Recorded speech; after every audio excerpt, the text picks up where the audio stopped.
पहला प्रश्न है दोस्तों, दो कक्षाएं ए तथा बी हैं।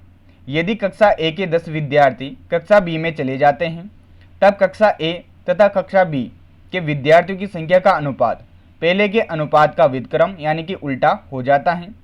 कक्षा ए तथा कक्षा बी के विद्यार्थियों की संख्या का अंतर ज्ञात कीजिए। ये पीटीटी 2020 के एग्जाम में पूछा गया प्रश्न है।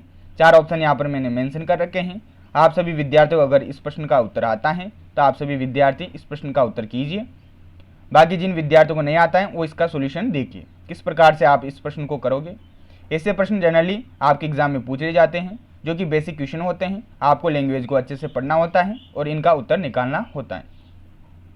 तो देखिए दोस्तों, जैसा प्रश्न में बोला गया है उसी अनुसार अपन इसे हल करेंगे। तो सबसे पहले अपन क्या करेंगे दोस्तों, दो कक्षाएं अपने को दे रखी हैं, कक्षा ए तथा बी। तो इनमें विद्यार्थी की संख्या मान लेंगे। तो माना कक्षा ए में विद्यार्थी की संख्या अपन ने क्या मान ली, x मान ली, तथा कक्षा बी में विद्यार्थी संख्या y मान ली। तो प्रारंभ में कक्षा ए तथा कक्षा बी के विद्यार्थियों की संख्या का जो अनुपात हो जाएगा वो क्या हो जाएगा, x अनुपात y हो जाएगा। ठीक है, इसे अपन क्या लिख सकते हैं, a बटा बी बराबर x बटा वाई के रूप में लिख सकते हैं। तो इसे दे दिया अपन ने समीकरण नंबर 1। यहाँ तक आया समझ में। अब देखिए, अकॉर्डिंग टू द क्वेश्चन यानी कि प्रश्नानुसार, अब प्रश्न में जो बोला गया है उसी अनुसार अपन समीकरण बना लेंगे। तो प्रश्न में क्या बोला गया है दोस्तों कि कक्षा ए के 10 विद्यार्थी कक्षा बी में चले जाते हैं। तो कक्षा ए में विद्यार्थी संख्या अपन ने क्या मानी है, x मानी है। इसमें से 10 विद्यार्थी किस में जा रहे हैं, कक्षा बी में जा रहे हैं। तो इसमें 10 विद्यार्थी की संख्या क्या होगी, कम होगी, तथा जो कक्षा बी है उसमें विद्यार्थी की संख्या क्या है, y है। अब इसमें जो नए 10 विद्यार्थी आएंगे तो संख्या बढ़ जाएगी, यानी कि अपन को क्या करना पड़ेगा, इसमें प्लस 10 करना पड़ेगा, यानी कि 10 विद्यार्थी अधिक हो जाएंगे कक्षा बी में। तो इस कंडीशन में अपने पास कक्षा ए तथा कक्षा बी के विद्यार्थियों की संख्या का जो अनुपात हो जाएगा ये हो जाएगा। अब ये जो अनुपात है दोस्तों, ये पहले के अनुपात का व्युत्क्रम यानी कि उल्टा हो जाता है। अब पहले का अनुपात क्या है, कक्षा ए तथा कक्षा बी के विद्यार्थियों का, वो है x अनुपात y यानी कि x बटा वाई। इसका उल्टा करके आप इसे इसके बराबर कर दीजिए। तो इसके बराबर में अपन क्या लिख देंगे, y बटा x लिख देंगे। तो इस प्रकार से समीकरण बन जाते हैं और अपना उत्तर अब निकल कर आ जाएगा। तो ये समीकरण बनानी थी आपको इस प्रश्न में। अब इसे आप सोल्व कर लीजिए। तो इसे आप वर्ज गुणा कर दीजिए और उत्तर निकाल लीजिए। तो जैसे आप इसे वर्ज गुणा करोगे तो x माइनस 10 को किससे मल्टीप्लाई करोगे, x से करोगे। तो क्या आ जाएगा अपने पास, एक्स स्क्वायर माइनस का 10x आ जाएगा। ठीक है, बराबर में क्या आ जाएगा, तो y प्लस 10 को y से कर दीजिए। तो वाई स्क्वायर प्लस का 10y आ जाएगा। ठीक है, अब पक्षांतरण कर दीजिए आप। तो एक्स स्क्वायर इधर है, इधर से वाई स्क्वायर इधर लाऊंगा मैं, तो माइनस का हो जाएगा। तो माइनस का वाई स्क्वायर आ जाएगा। बराबर में क्या चल रहा है, 10y है, और इधर माइनस का 10x है। जैसे ये उधर जाएगा तो अपने पास क्या हो जाएगा, प्लस का 10x हो जाएगा। तो इक्वेशन बन जाएगी अपने पास एक्स स्क्वायर माइनस का वाई स्क्वायर बराबर में 10x प्लस का 10y, ये बन जाएगी। इधर आप फॉर्मूला अप्लाई कर सकते हो ए स्क्वायर माइनस बी स्क्वायर का। तो एक बार प्लस में लिख दीजिए और एक बार माइनस में लिख दीजिए। तो जैसे लिखेंगे अपन तो क्या आ जाएगा, x plus y x minus y, ये आ जाएगा इधर। बराबर में क्या चल रहा है अपने पास, 10x प्लस 10y चल रहा है। तो 10 कॉमन ले लीजिए, तो अंदर क्या बन जाएगा, x प्लस वाई बन जाएगा। ठीक है, अब x प्लस वाई और x प्लस वाई ये कट जाएंगे आपस में। तो x माइनस वाई बराबर क्या आ जाएगा, 10 आ जाएगा। और अपन से क्या पूछा गया था, कक्षा ए तथा कक्षा बी के विद्यार्थियों की संख्या का अंतर पूछा था। तो अपन ने कक्षा ए में विद्यार्थी संख्या क्या मानी है, x मानी है, तथा कक्षा बी में विद्यार्थी संख्या क्या मानी है, y मानी है। तो इन दोनों का अंतर कितना निकल कर आ गया, 10 निकल कर आ गया। तो अपना उत्तर क्या हो जाएगा दोस्तों, 10 हो जाएगा। तो यहाँ पर ऑप्शन नंबर ए सही हो जाएगा।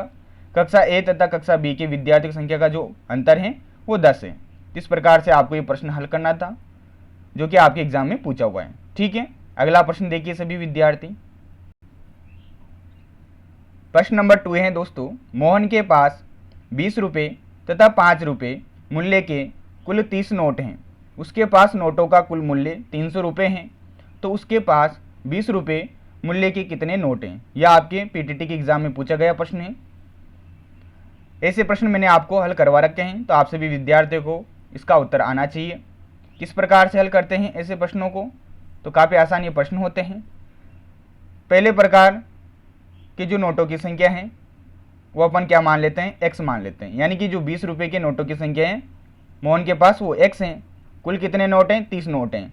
तो 20 रुपये के नोटों की संख्या अगर x हैं तो 5 रुपये के नोटों की संख्या क्या हो जाएगी? 30 माइनस x हो जाएगी। ठीक है, अब अपने को क्या दे रखा है? कुल मूल्य दे रखा है 300 रुपये। तो अपन इन दोनों प्रकार के नोटों का कुल मूल्य निकालेंगे और किसके बराबर कर देंगे? 300 के बराबर कर देंगे। तो कैसे निकालेंगे? देखिए, 20 रुपये के नोटों की संख्या कितनी है? x है। तो 20 रुपये को आप x से मल्टीप्लाई कर दीजिए, प्लस 5 रुपये के नोटों की संख्या कितनी मानी है अपन ने? 30 माइनस x मानी है। तो इसे आप 30 माइनस x से मल्टीप्लाई कर दीजिए।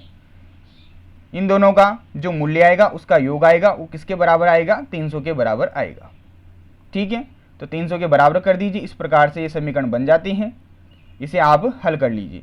तो जैसे आप हल करोगे तो आपके पास x की जो वैल्यू निकल कर आएगी वो 10 निकल कर आएगी। अब अपन से क्या पूछा है? 20 रुपये मूल्य के कितने नोट हैं? तो अपन ने 20 रुपये मूल्य के जो नोटों की संख्या मानी है वो कितनी मानी? x मानी है। और x की वैल्यू कितनी निकल कर आ गई? 10 निकल कर आ गई।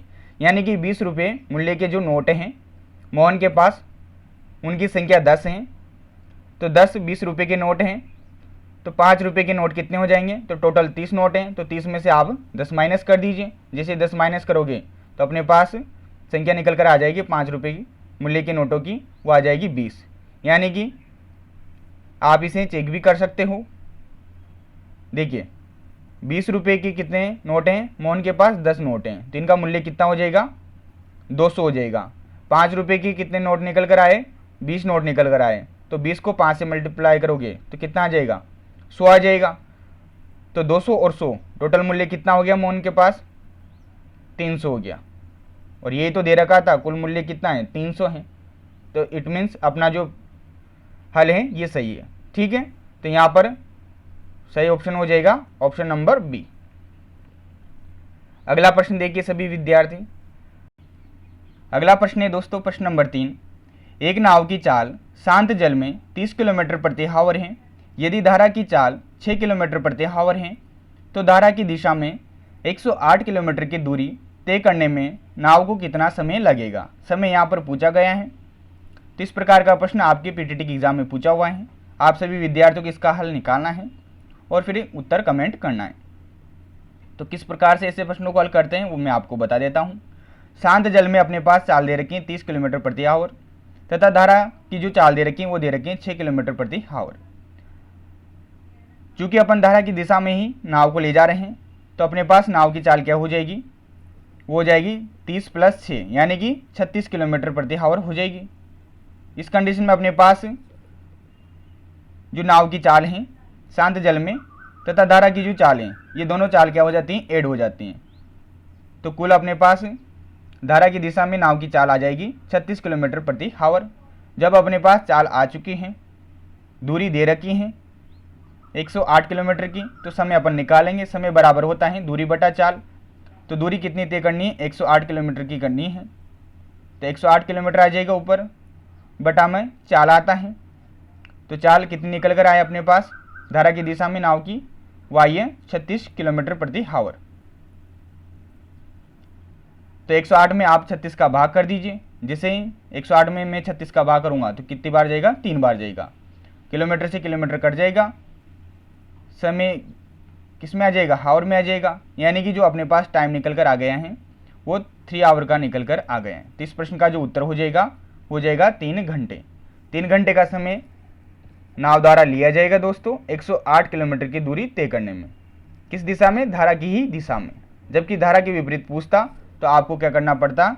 यहाँ पर जो नाव की चाल है शांत जल में तथा धारा की जो चाल है इनको आपस में माइनस करना पड़ता। ठीक है, इस प्रकार से इसका सॉल्यूशन है। तो आपका उत्तर हो जाएगा दोस्तों 3 घंटा। अगला प्रश्न देखिए सभी विद्यार्थी। अगला प्रश्न है दोस्तों प्रश्न नंबर 4। एक परीक्षा में एक विद्यार्थी को प्रत्येक सही उत्तर के लिए 4 अंक मिलते हैं और प्रत्येक गलत उत्तर के लिए 1 अंक कम किया जाता है। कोई विद्यार्थी है दोस्तों जिसको परीक्षा में सही उत्तर के लिए 4 अंक दिए जाते हैं तथा गलत उत्तर के लिए 1 अंक काटा जाता है। यदि उसने कुल 60 प्रश्न हल किए हैं और कुल 130 अंक प्राप्त किए तो उसके द्वारा सही हल किए गए प्रश्नों की संख्या क्या है? यह आपके पीटीटी 2019 के एग्जाम में पूछा गया प्रश्न है। 4 ऑप्शन यहाँ पर मैंने मेंशन कर रखे हैं। तो आपको अगर ये प्रश्न आता है तो इसे हल कीजिए और उत्तर दीजिए। बाकी ये सिंपल सा प्रश्न है जो कि आपके पीटीटी के एग्जाम में पूछा गया है और ऐसे प्रश्न आपके एग्जाम में पूछे जाते हैं। सामान्य गणित के ये प्रश्न है दोस्तों। तो किस प्रकार से अपन इस प्रश्न को हल करेंगे, देखिए यहाँ पर क्या पूछा गया अपन से, सही हल किए गए प्रश्नों की संख्या पूछी है। तो दो ही चीज़ें हैं यहाँ पर, एक तो वो सही उत्तर कितने प्रश्नों का दे रहा है तथा गलत उत्तर कितने प्रश्नों का दे रहा है। कुल वो 60 प्रश्न हल कर रहा है, तो अपन मान लेते हैं 60 में से x ऐसे प्रश्नों की संख्या है जिनका वो सही उत्तर दे रहा है, ठीक है। तथा गलत प्रश्नों की संख्या क्या आ जाएगी अपने पास, 60 - x आ जाएगी। भाई जो x हैं ये सही प्रश्नों की संख्या है, तो शेष जो प्रश्न रहेंगे यानी कि 60 - x ये कौन से प्रश्न हो जाएंगे, गलत प्रश्न हो जाएंगे। कुल कितने अंक प्राप्त कर रहा है वो, 130 अंक प्राप्त कर रहे हैं। तो सही उत्तर देगा तो उसको जो अंक मिलेंगे उसमें से अपन क्या करेंगे, गलत उत्तर के प्रश्नों के अंकों को माइनस कर देंगे। इस प्रकार से अपने पास कुल प्राप्त अंक आ जाएंगे। तो किस प्रकार से हल करेंगे वो देखिए आप। अपन यहाँ मान लेते हैं उसने जो सही उत्तर दिया है वो x प्रश्नों का दिया है तथा गलत प्रश्नों का जो उत्तर दिया है वो 60 - x का दिया है। अब देखिए दोस्तों, वो x प्रश्नों का सही उत्तर दे रहा है और प्रत्येक सही उत्तर के लिए उसको कितने अंक दिए जा रहे हैं, 4 अंक दिए जा रहे हैं। तो अपन x को 4 से मल्टीप्लाई कर देंगे और इसमें से अपन क्या माइनस कर देंगे, गलत प्रश्नों के अंक को माइनस कर देंगे। तो कुल कितने गलत प्रश्न कर रहा है वो, 60 - x गलत प्रश्न कर रहा है और प्रत्येक गलत प्रश्न के लिए उसको 1 अंक कम किया जा रहा है, यानी कि इसे अपन 1 से मल्टीप्लाई कर देंगे, यानी कि गलत उत्तर के लिए उसको 1 अंक मिल रहा है जो कि कुल अंकों में से कम हो रहा है। तो यहाँ पर अपन सही अंकों में से गलत अंकों को माइनस कर देंगे, तो टोटल अपने पास कुल उसको जो अंक प्राप्त होंगे उनकी संख्या निकल कर आ जाएगी, जो कि कितने हो रहे हैं, उसको 130 प्राप्त हो रहे हैं। तो ये इक्वेशन बन जाएगी और इसे अपन हल कर लेंगे। तो यहाँ पर मैंने लिख रखा है, अतः 4x माइनस का 60 - का x, इसे अपन मल्टीप्लाई करेंगे 1 से, तो यही आएगा 60 - का x बराबर में क्या आ जाएगा, 130 आ जाएगा। तो इसे आप सोल्व कर लीजिए। तो 4x आ गया इधर और माइनस को आप अंदर मल्टीप्लाई कर दीजिए, तो माइनस का 60 और माइनस माइनस क्या हो जाएगा, प्लस हो जाएगा, तो प्लस का x आ जाएगा बराबर में 130। 4x और 1x कितना हो गया, 5x हो गया। 60 उधर जाएगा तो प्लस का हो जाएगा और 130 में ऐड हो जाएगा, तो कितना हो जाएगा, टोटल 190 हो जाएगा। 190 में जैसे आप 5 का भाग करोगे तो कितना आ जाएगा, 38 आ जाएगा।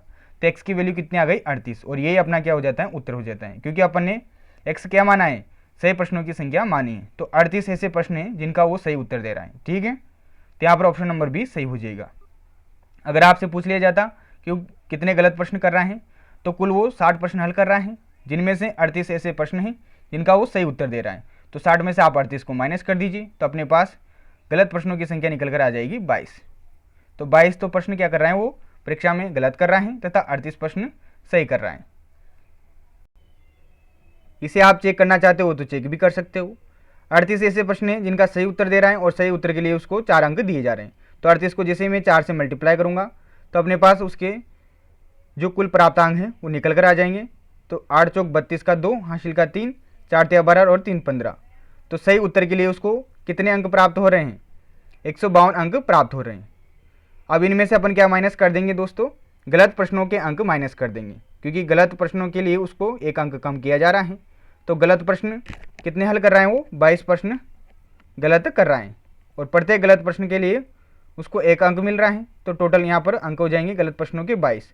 तो 152 में से आप जैसे 22 को माइनस करोगे तो अपने पास कितने अंक बच जाएंगे उसके, तो 130 बच जाएंगे। 152 में से 22 माइनस करूँगा तो कितना आएगा, 130 आएगा। तो यानी कि परीक्षा में उसको कुल कितने अंक प्राप्त हो रहे हैं, 130 अंक प्राप्त हो रहे हैं। और यही अपने यहाँ पर प्रश्न में दिया गया था कि कुल 130 अंक प्राप्त कर रहा है वो, ठीक है। तो यानी कि उसने जो सही प्रश्न हल किए हैं उनकी संख्या है दोस्तों 38 तथा गलत प्रश्नों की संख्या है 22। आ गया होगा सभी को समझ में। तो इस प्रश्न को अच्छे से आप नोट डाउन कर लीजिएगा और इस प्रकार का अगर कोई सही प्रश्न आपको एग्जाम में देखने को मिल सकता है तो इसी तरीके से आपको उसे हल करना रहेगा, ठीक है। आज की इस कक्षा का अंतिम प्रश्न है दोस्तों, प्रश्न नंबर 5। एक शहर में 40% बालिग अनपढ़ हैं जबकि 85% बच्चे साक्षर हैं। यदि बालिग और बच्चों का अनुपात 2:3 है तो कितने प्रतिशत जनसंख्या साक्षर है। यह आपके पीटीटी 2019 के एग्जाम में पूछा गया प्रश्न है। 4 ऑप्शन यहाँ पर मैंने मेंशन कर रखे हैं। तो इस प्रश्न का उत्तर आपको कमेंट बॉक्स में कमेंट करना है। इस प्रश्न का हल मैं आपको अगली कक्षा में बताऊंगा, ठीक है। तो मिलते हैं अगली कक्षा में ऐसे ही प्रश्नों के साथ। तब तक के लिए धन्यवाद। जय हिंद, जय भारत। और दोस्तों, जो भी विद्यार्थी हमारे चैनल पर नए विजिट कर रहे हैं उनसे रिक्वेस्ट है कि हमारे चैनल को सब्सक्राइब कीजिएगा और जो भी अन्य महत्वपूर्ण वीडियो आप सभी के लिए अपलोड कर रखे हैं उन वीडियोज़ को देखिएगा। धन्यवाद।